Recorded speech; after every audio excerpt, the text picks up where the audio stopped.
मैं हूं आपके साथ अंकिता पाल। बुलेटिन की शुरुआत करते हैं बड़ी खबर से। इस वक्त की बड़ी खबर जयपुर से आ रही। आपको बताते चले कि इस वक्त की बड़ी खबर जयपुर से, जहां पर 19 फरवरी को कांग्रेस विधायक दल की बैठक, विपक्ष की रणनीति पर होगी चर्चा। नेता प्रतिपक्ष टीकाराम जूली की अध्यक्षता में होगी कांग्रेस की बैठक।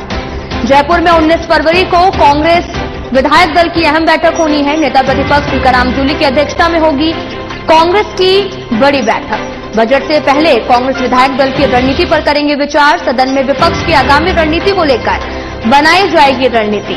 बड़ी खबर जयपुर से, 19 फरवरी को कांग्रेस विधायक दल की बैठक होनी है। विपक्ष की रणनीति पर चर्चा होगी। विपक्ष की रणनीति पर चर्चा होनी है। नेता प्रतिपक्ष टीकाराम जूली की अध्यक्षता में होगी कांग्रेस की बैठक। जयपुर में कांग्रेस, आपको बताते चले कि यहां पर कांग्रेस विधायक दल की अहम बैठक होनी है। नेता प्रतिपक्ष टीकाराम जूली की अध्यक्षता में बैठक होगी।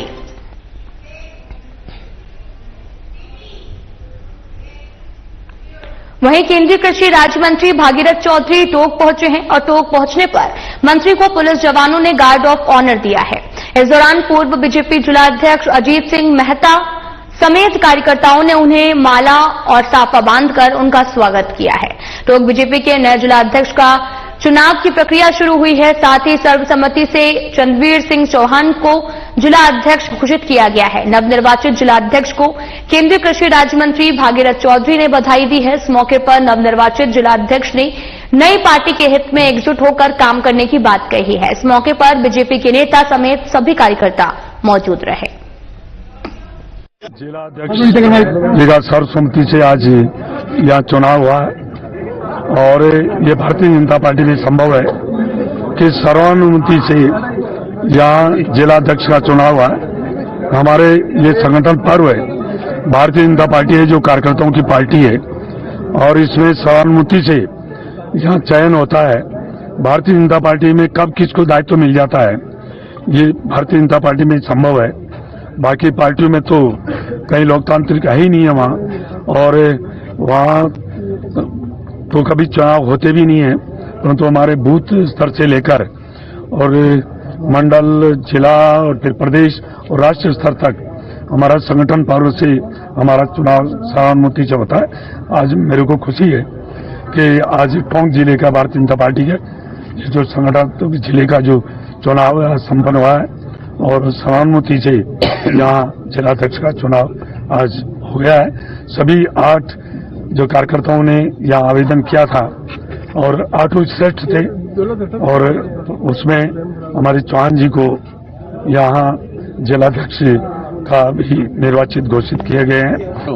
राजस्थान का शीर्ष नेतृत्व हमारे भारतीय जनता पार्टी का आदरणीय भजन लाल जी शर्मा, हमारे प्रदेश के अध्यक्ष आदरणीय मदन जी राठौड़, हमारे प्रदेश के प्रभारी आदरणीय राधा मोहन जी सहित पार्टी के शीर्ष नेतृत्व ने मुझ जैसे सामान्य कार्यकर्ता पर विश्वास व्यक्त किया है और आदरणीय भागीरथ जी चौधरी, हमारे यहाँ पधारे आदरणीय हिरेंद्र जी भाई साहब, हमारी पार्टी के तमाम वरिष्ठ नेताओं ने सर्वसम्मति से जो मुझे दायित्व दिया है, मैं पार्टी के सभी वरिष्ठ नेताओं का, वरिष्ठ कार्यकर्ताओं का और पार्टी के सभी नेताओं का मार्गदर्शन लेते हुए, उनसे ज्ञान लेते हुए पार्टी की सेवा करूंगा और मुझे जैसे छोटे से कार्यकर्ता को जो जिम्मेदारी दी है, इसके लिए मैं पार्टी को धन्यवाद लगातार ये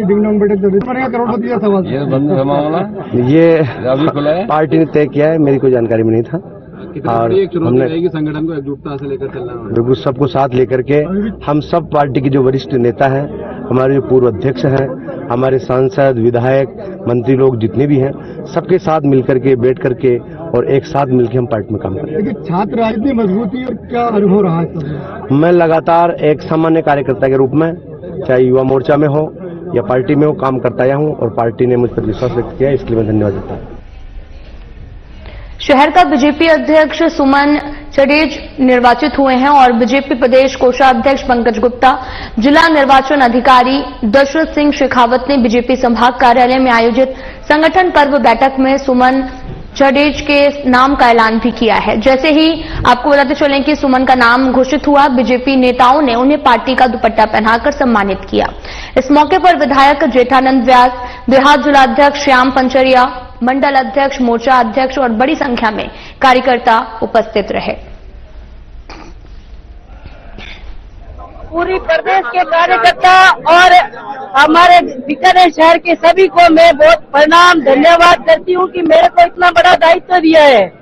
और ये मतलब साधारण सदस्य होते हैं भी ये बड़ा दायित्व दिया है, तो मैं इस पार्टी का बहुत बहुत धन्यवाद कहती हूँ कि ये और किसी में नहीं है जो भारतीय जनता पार्टी में है ये। और जो महिलाओं को सम्मान देते हैं ये भी भारतीय जनता पार्टी में है और किसी पार्टी में नहीं है। सबको साथ में लेके हम जोरों शोरों से काम करेंगे, बीकानेर का एक नया इतिहास रचेंगे। स्वच्छ भारत मिशन और स्वच्छता सर्वेक्षण के विषय में न्याय मित्र के गुप्ता ने जिला कलेक्टर सभागार में एक बैठक आयोजित की है, जिसमें उन्होंने शहर और गांवों को स्वच्छ और सुंदर बनाने के लिए महत्वपूर्ण सुझाव दिए हैं।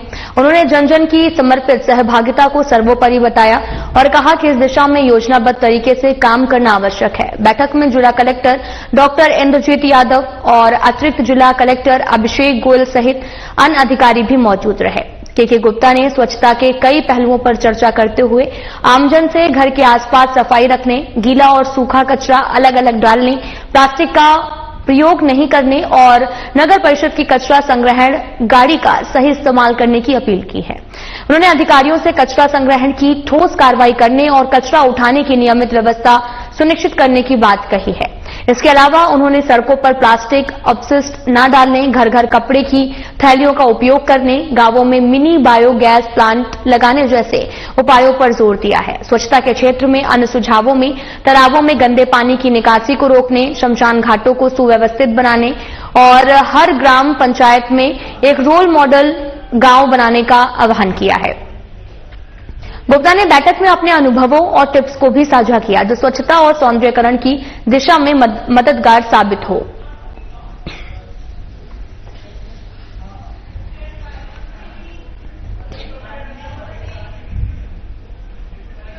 एसडीआरएफ कर्मियों को उनकी सराहनीय और बेदाग सेवाओं के लिए सम्मानित करने के उद्देश्य से सोमवार को एसडीआरएफ बटालियन मुख्यालय गडोदा जयपुर में सेवा पदक और सेवा चिन्ह वितरण समारोह आयोजित किया गया है। समारोह में एसडीआरएफ के एडीजी डॉक्टर हवा सिंह घुमारिया ने 11 पुलिस अधिकारी और कर्मचारियों को पदक और सेवा चिन्ह लगाकर प्रमाण पत्र से सम्मानित किया है।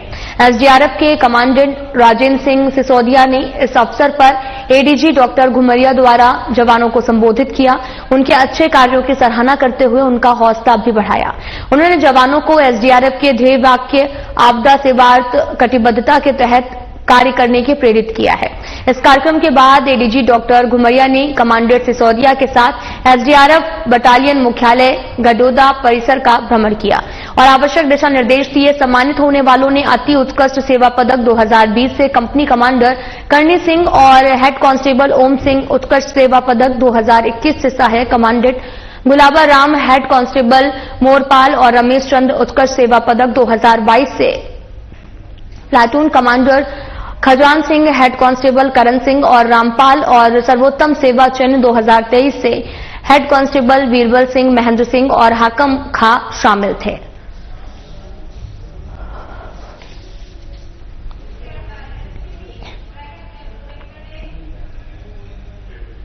प्रधानमंत्री फसल बीमा योजना के अंतर्गत राज्य स्तरीय शिकायत निराकरण समिति की बैठक पंत कृषि भवन के सभा कक्ष में आयोजित की गई। बैठक की अध्यक्षता शासन सचिव कृषि एवं उद्यानिकी राजन विशाल ने की। बैठक में फसल कटाई प्रयोगों पर बीमा कंपनियों की तरफ से लगाए गए आपत्तियों के निस्तारण के लिए बीमा कंपनियों के प्रतिनिधि और राज्य स्तरीय शिकायत निराकरण समिति के सदस्य मौजूद रहे। शासन सचिव ने हनुमानगढ़ और श्री गंगानगर जिलों के खरीफ 2023 और रबी 2023-24 की फसल कटाई प्रयोगों की आपत्तियों के निस्तारण के लिए इन जिलों के अधिकारियों और बीमा कंपनियों के प्रतिनिधियों के साथ चर्चा की गई है। योजना के प्रावधानों के अनुसार कार्रवाई करने के निर्देश दिए गए हैं।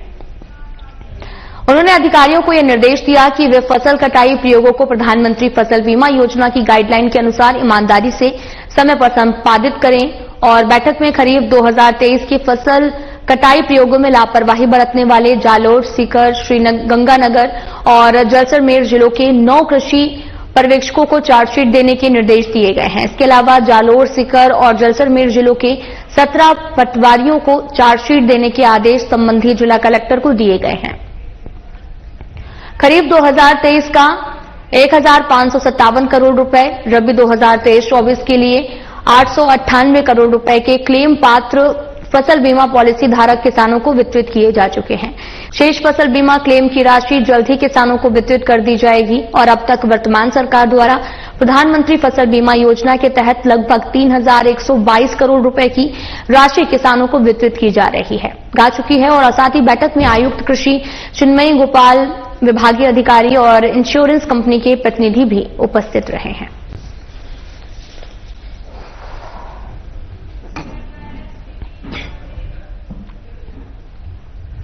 प्रमुख शासन सचिव खान एवं भू विज्ञान टी रविकांत ने सोमवार को खनिज भवन में विभागीय अधिकारियों से वर्चुअल संवाद किया है। उन्होंने बताया कि विभाग ने वित्तीय वर्ष 2023-24 की तुलना में 23% अधिक राजस्व संग्रहित किया है और 16 फरवरी तक 7,513 करोड़ रुपए का राजस्व प्राप्त कर लिया गया है। रविकांत ने कहा कि कोर्ट केसों में स्टे नहीं होने वाली बकाया वसूली के लिए सख्त प्रयास किए जाएंगे और न्यायालयों से स्टे प्राप्त मामलों में प्रभावी ढंग से विभागीय पक्ष रखा जाएगा ताकि स्टे निरस्त हो सके, वसूली हो सके। उन्होंने कहा कि खान विभाग सरकार का प्रमुख राजस्व अर्जित करने वाला विभाग है और बकाया राशि की वसूली में कोताही बर्दाश्त नहीं की जाएगी। विभागीय अधिकारियों को लक्ष्य के अनुसार 100% वसूली सुनिश्चित करने के निर्देश दिए हैं। टी रविकांत ने बकाया असेसमेंट कार्य को प्राथमिकता से निपटाने और विधानसभा प्रश्नों और ध्यान आकर्षण और विशेष उल्लेखों के समय पर जवाब देने की हिदायत दी है। उन्होंने जिला कलेक्टर की अध्यक्षता में नवगठित समितियों की हर महीने बैठकें आयोजित करने का निर्देश दिया। निदेशक माइंस दीपक तंवर ने कहा कि मुख्यालय स्तर पर मॉनिटरिंग व्यवस्था को और अधिक प्रभावी किया जा रहा है और प्रगति रिपोर्ट प्रस्तुत करने के लिए 1 सप्ताह से 15 दिन में आवश्यक कार्रवाई की जाएगी। संयुक्त सचिव माइंस आशु चौधरी ने विधानसभा मामलों के जवाबों की प्राथमिकता के साथ शीघ्रता से सूचना भेजने के निर्देश दिए हैं।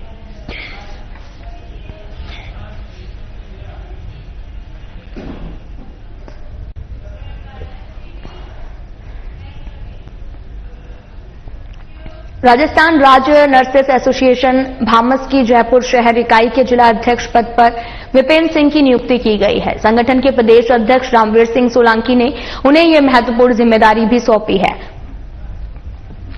विपेंद्र सिंह जो वर्तमान में सवाई मानसिंह चिकित्सालय जयपुर में नर्सिंग अधिकारी के रूप में कार्यरत हैं, उनको उनकी योग्यता और संगठन के प्रति समर्पण को देखते हुए इस पद पर नियुक्त किया गया है और प्रदेश कार्यकारिणी की बैठक में इस निर्णय पर चर्चा हुई और सभी पदाधिकारियों ने उनकी नियुक्ति पर खुशी व्यक्त की है।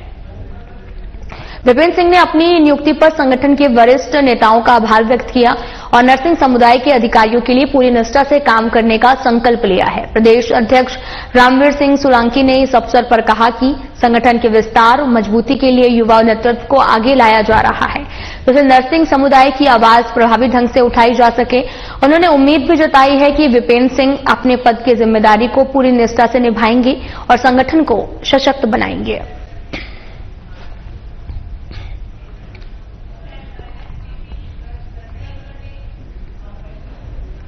श्रीगंगानगर जिले के घड़साना में संयुक्त किसान मोर्चा द्वारा 10 फरवरी से जारी धरना और 15 फरवरी से टोल नाका 13 MD पर चक्का जाम सोमवार को जिला प्रशासन और किसानों के बीच वार्ता में समझौता होने के बाद समाप्त हो गया है। प्रशासन ने किसानों की मांगों पर कार्रवाई का आश्वासन दिया है, जिसमें अतिरिक्त सिंचाई पानी, फसल और मुआवजा, सरसों के भुगतान शामिल थे और जिला प्रशासन ने 28 फरवरी तक सरहिंद फीडर के कार्य को पूरा करने का आश्वासन दिया और पंजाब से अतिरिक्त पानी लेने के प्रयास भी किए जाएंगे। किसानों को उनकी समस्याओं के समाधान के लिए आश्वस्त किया गया है, जिसके बाद में धरना और चक्का जाम समाप्त करने की घोषणा की गई है।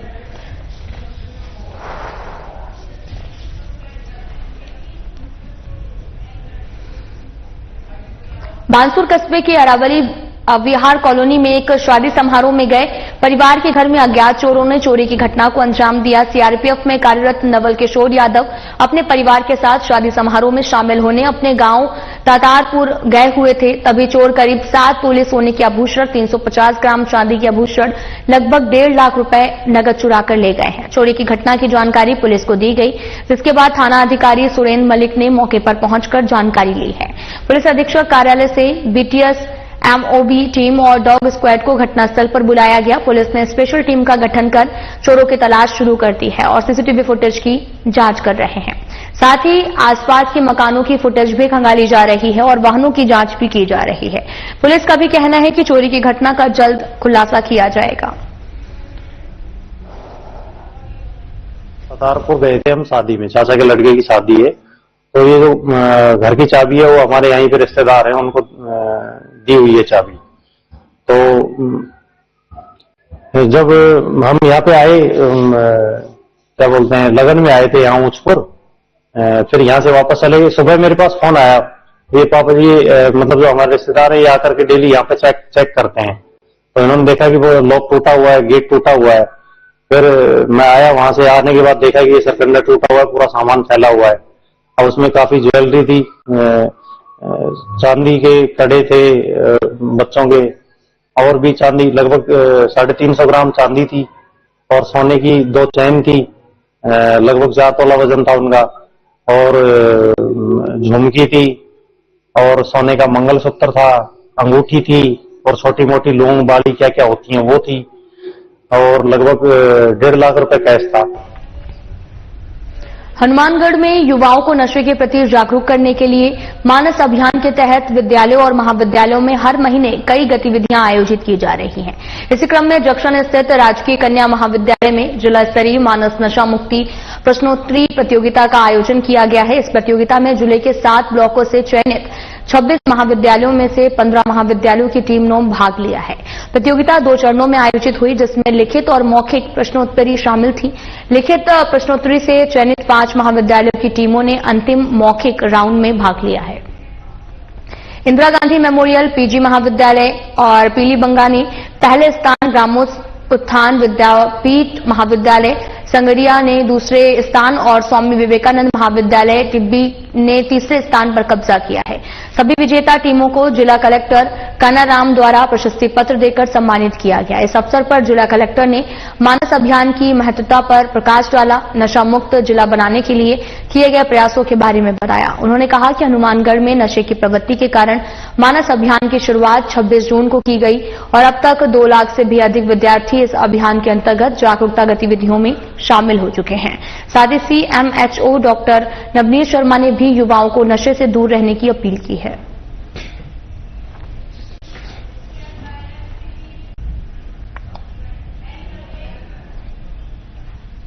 खबर हनुमानगढ़ के नोहर से है, जहां पर युवक को लाठी डंडों और लोहे की रॉड से बेरहमी से पीटने का एक वीडियो सामने आया है। नोहर पुलिस ने 11 फरवरी को ही मारपीट के संबंध में मुकदमा दर्ज कर लिया था और एसपी अरशद अली के निर्देश पर हरकत में आई नोहर पुलिस ने सोमवार को 5 आरोपियों को गिरफ्तार किया है और वहीं मामले में मारपीट से जुड़ा गंभीर धाराओं को भी जोड़ा गया है और वीडियो में कई युवक मिलकर एक युवक को लाठी डंडों और लोहे की रॉड से बेरहमी से पीटते हुए नजर आ रहे हैं। साथ ही एसपी अरशद अली ने बताया कि घटना 11 फरवरी की शाम करीब 6 बजे की है, जब आदिल नाम का युवक गोलियार ईट भट्टा के सामने था। मामले में पीड़ित की मां ने पुलिस को बताया कि परवेज पुत्र सलीम ने उन्हें सूचना दी है कि समीर उर्फ पीदिया, आमिर खान और असलम समेत कुछ अन्य लोग उनके बेटे आदिल के साथ मारपीट कर रहे हैं। जब वे अपने पति आयूब और बेटे समीर के साथ मौके पर पहुंचे तो देखा कि आरोपी लोहे की रॉड से आदिल पर हमला कर रहे थे। पीड़ित को गंभीर चोटें आने के कारण पहले नोहर के सरकारी अस्पताल में भर्ती कराया गया, जहां से डॉक्टरों ने उसे हनुमानगढ़ रेफर किया है। पुलिस अधीक्षक हनुमानगढ़ के निर्देश पर अतिरिक्त पुलिस अधीक्षक राज कंवर और वृत्ताधिकारी ईश्वर सिंह के सुपरविजन में थानाधिकारी ईश्वरानंद शर्मा के नेतृत्व में टीम ने कार्रवाई की। सभी गिरफ्तार आरोपी नोहर के वार्ड नंबर 10 के रहने वाले हैं। पुलिस मामले की जांच कर रही है।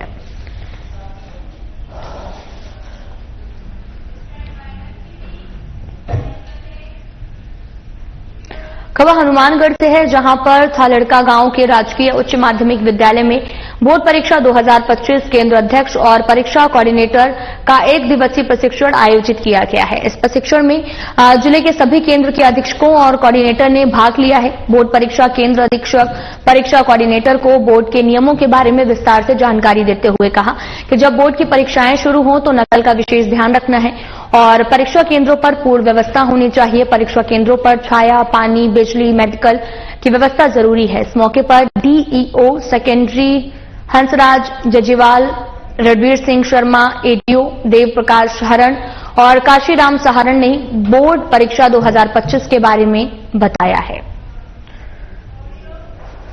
बोर्ड परीक्षा 2025 माध्यमिक एवं उच्च माध्यमिक प्रवेशिका और वरिष्ठ उपाध्याय की परीक्षाएं 6 मार्च 2025 से प्रारंभ हो रही है और 9 अप्रैल 2025 तक ये चलेगी।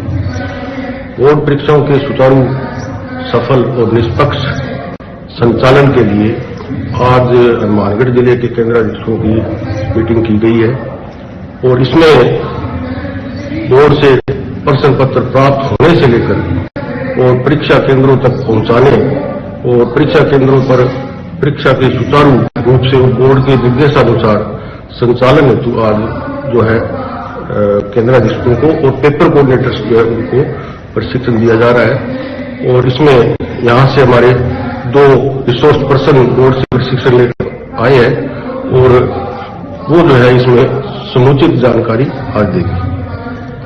परीक्षा को लेकर के और क्या विशेष है आपके पास? परीक्षा में बोर्ड से जो गत वर्ष की भांति बोर्ड की फ्लाइंग्स जो है वो लगेगी, जिला शिक्षा अधिकारी की जो फ्लाइंग वो लगेगी और इसके अलावा इस पर जो नई चीज है वो निर्देश ये है कि जो सभी विद्यार्थी है, शिक्षार्थी, वो अपने स्कूल की जो ड्रेस है, यूनिफॉर्म है, वो पहनकर परीक्षा दें। सर बताएं, नकल के लिए क्या इंतजाम? नकल रोकने के लिए जैसा कि मैं पहले बता चुका हूं कि बोर्ड की जो फ्लाइंग है जी वो सभी केंद्रों का निरीक्षण करेगी। हमारे जिले से 5 जो है फ्लाइंग होती है जी, तो 5 फ्लाइंग अलग अलग ब्लॉक में, अलग अलग क्षेत्र में जाकर केंद्रों का आकस्मिक निरीक्षण करती है। इसके अलावा एक फ्लाइंग के साथ बोर्ड की तरफ से हमें एक वीडियोग्राफर जो है वो हमें रहता है और इसके साथ साथ जो पेपर कोऑर्डिनेटर लगाए हुए है वो पेपर कोऑर्डिनेटर जो है थाने से प्रश्न पत्र निकलवाने के बाद एक केंद्र पर जो है वो माइक्रो ऑब्जर्वर का कार्य करेंगे। इसी तरह से जो निजी विद्यालय केंद्र है वहां पर और कोई दूर दराज के परीक्षा केंद्र है वहां पर अन्य विभाग के राजपत्रित अधिकारियों को माइक्रो ऑब्जर्वर श्रीमान जिला कलेक्टर महोदय के द्वारा लगाया जाएगा। खबर हनुमानगढ़ से है, जहां पर कुशाल दास विश्वविद्यालय सकाय विद्यार्थियों ने हनुमानगढ़ टाउन यातायात पुलिस थाने का भ्रमण किया। विद्यार्थियों ने ड्यूटी ऑफिसर इकबाल पठान से यातायात पुलिस थाने की कार्य प्रणाली को समझा। साथ ही थाने में थाना प्रभारी कक्ष, कंप्यूटर कक्ष, विवेचना और अभिलेख कक्ष के बारे में जानकारी ली। ड्यूटी ऑफिसर इकबाल पठान ने आपको बताते चले कि विश्वविद्यालय के विद्यार्थियों से संवाद करते हुए कहा कि आमजन पुलिस को निसंकोच होकर घटना के बारे में बताना चाहिए, यातायात नियमों का पालन करना चाहिए। इस मौके पर ड्यूटी ऑफिसर इकबाल पठान, विभागाध्यक्ष डॉक्टर नीरज मलिक, सकाई के समस्त स्टाफ मौजूद रहे। मैं अधिष्ठाता डॉक्टर नीरज मलिक आज अपने बच्चों को लेकर विधि महाविद्यालय के बच्चों को लेकर यातायात थाना में आया और बच्चों को यातायात से संबंधित विभिन्न जानकारियां इनको उपलब्ध करवाई, जिससे कि ये अपने भविष्य में होने वाली दुर्घटनाओं से बच सके और ज़्यादा से ज़्यादा लोगों को प्रोत्साहित कर सके कि हमें यातायात के नियमों की पालना करनी चाहिए और हमें अपना जीवन, न केवल अपना जीवन बल्कि दूसरों के जीवन की भी रक्षा करनी चाहिए। सबसे ज्यादा दुर्घटना का कारण क्या मानते हैं आप? सबसे ज्यादा दुर्घटना का कारण तो तेज गति से वाहन चलाना और सीट बेल्ट, जैसे बाहर सीट बेल्ट ना लगाना, हेलमेट ना लगाना, शराब पीकर वाहन चलाना और मोबाइल का वाहन चलाते वक्त उपयोग करना, ये सभी दुर्घटना के मुख्य कारण है। फिलहाल में इतना ही। नमस्कार।